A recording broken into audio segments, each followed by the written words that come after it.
beijo, minha neta querida, da sua avó, Rita. Isso tá ficando raro. Carta de papel, escrita à mão, às vezes perfumada. Não faz muito tempo, essa era a única forma de receber notícia de alguém. E como demorava para chegar. Até a pessoa receber a carta, até mandar a resposta, levava dias, né? Algumas ruas aqui que tinha carta. O carteiro passava, mas do resto não. Tinha que levar lá no correio, que era na Lapa, né? E era difícil. Eu acho que a carta demorava uns 20 dias, mais ou menos. Então eu tinha casado, lógico, com a minha esposa e fomos para Poços de Calda. Aí eu mandei um telegrama urgente para avisar que tinha chegado tudo em ordem, né? Tudo bem. Nós passamos uma semana, cheguei em casa, aí depois que eu cheguei, aí que chegou o telegrama. A comunicação existe desde que o homem passou a viver em sociedade. Os índios, por exemplo, usavam tambores e sinais de fumaça para avisar que o inimigo estava próximo e poderia atacar. Na Grécia Antiga, a notícia era dada até por mensageiro a pé. Como a história de um soldado grego que correu mais de 40 quilômetros para levar uma notícia importante à cidade de Atenas. A Grécia tinha vencido a guerra da cidade de Maratona contra a Pérsia. Ele chegou, deu a notícia e caiu morto. Em homenagem ao herói, foi criada a Maratona Olímpica. Hoje, a prova tem a mesma distância que ele percorreu, 42 quilômetros e 195 metros. Na história dos meios de comunicação, o alemão Johann Gutenberg criou em 1440 a primeira prensa com letras móveis para imprimir jornais e livros. O primeiro livro impresso foi a Bíblia, em 1455, em latim. O telégrafo foi criado em 1835 pelo americano Samuel Morse, que também inventou o código para transmitir as mensagens por sinais elétricos. Ele vai ler isso? Não, ele vai receber por escrito.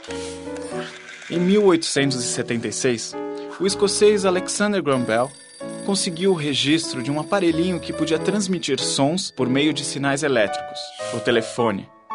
Ele nem sonhava que muito tempo depois, 5 bilhões de pessoas no mundo teriam um telefone portátil.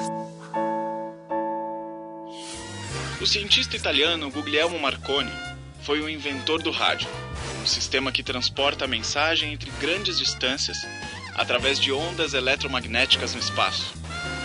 No Brasil, o rádio foi utilizado, começou a ser utilizado com muita ênfase e com muita organização por Getúlio Vargas, um presidente populista que usava o rádio também para sensibilizar as massas, para passar para as massas um sentimento de Brasil e um sentimento de credibilidade ao pai dos pobres. Então, o Getúlio Vargas fazia seus grandes discursos também, até em campos de futebol, transmitia esses discursos para toda a população brasileira, através da Rádio Nacional, e com isso ele criou, de alguma forma, junto com uma programação de lazer, de novelas, de música, de publicidade, de jingles e muita informação política, ele acabou criando um sentimento muito interessante nacional, criou uma rádio que era o centro de tudo, a Rádio Nacional do Rio de Janeiro, tinha auditório, ela fazia transmissões esportivas, enfim, era o grande elemento de lazer da população brasileira.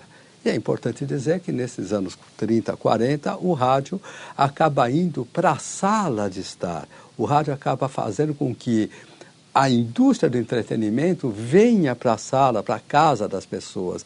Então elas não têm mais que sair para ir no cinema, mas no caso, com o rádio, a radionovela chegava em casa, a música, a transmissão esportiva, enfim, os discursos políticos faziam com que as pessoas pudessem se informar, se divertir dentro de casa.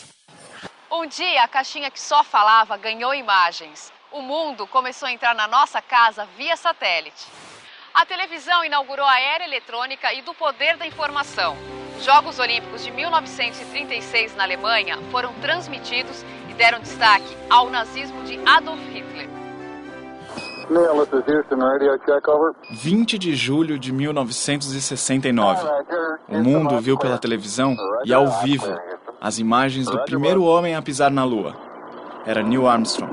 o astronauta americano da missão Apollo 11.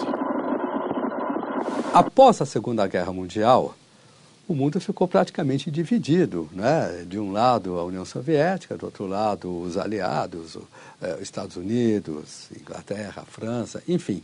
E iniciou-se não mais uma guerra de armas, mas uma guerra fria, através da propaganda e contra-propaganda ideológica. Toda vez que nós temos situações de conflitos, guerras importantes, existe o desenvolvimento de novas tecnologias nas várias áreas, na área de comunicação, na área de armamento, enfim, na área de transporte. Então, as guerras, infelizmente, acabam impulsionando esse tipo de pesquisa por uma necessidade de dar soluções rápidas. Na área de comunicação, muitas das soluções que nós temos hoje, veículos de comunicação, acabaram sendo pensados e desenvolvidos a partir de situações de guerra. O Sputnik, primeiro satélite artificial, foi lançado pela União Soviética em 1957. Hoje, a órbita da Terra é ocupada por cerca de 2.700 satélites para transmitir telecomunicações, mapear cidades, observar o meio ambiente e prever as mudanças de clima, entre outras funções. Todas essas informações via satélite hoje passam por qualquer computador. Esse aparelho revolucionário foi uma ideia desenvolvida desde os anos 20 do século passado. Em 1946, o computador ENIAC, criado por cientistas norte-americanos, era 1000 vezes mais rápido que os anteriores, mas pesava 30 toneladas. O computador veio substituir as antigas calculadoras mecânicas. Ele teve um grande impulso no seu desenvolvimento durante a Segunda Guerra, para ajudar cálculo de trajetória de balas, de foguetes, de coisas desse tipo. Mas, devido à versatilidade que o equipamento apresentava, rapidamente migrou para aplicações comerciais e depois para aplicações genéricas. O microcomputador, para uso individual, apareceu em 1975. Atualmente, o computador, na verdade, entrou dentro dos equipamentos em geral. Então, o seu micro-ondas tem um computador lá dentro, a sua televisão tem um microcomputador lá dentro, o seu telefone tem um microcomputador lá dentro. Então, o computador, de alguma forma, contaminou, né, para o bem, todos os equipamentos de nosso uso geral. E como esses equipamentos tendem a falar entre si, esses equipamentos em breve estarão todos conectados, como já acontece com as pessoas via redes tipo internet.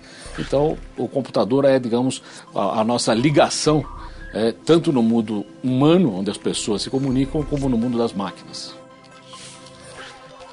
Com toda essa tecnologia conquistada, toda a informação rápida que temos, que mundo nós ainda queremos ter?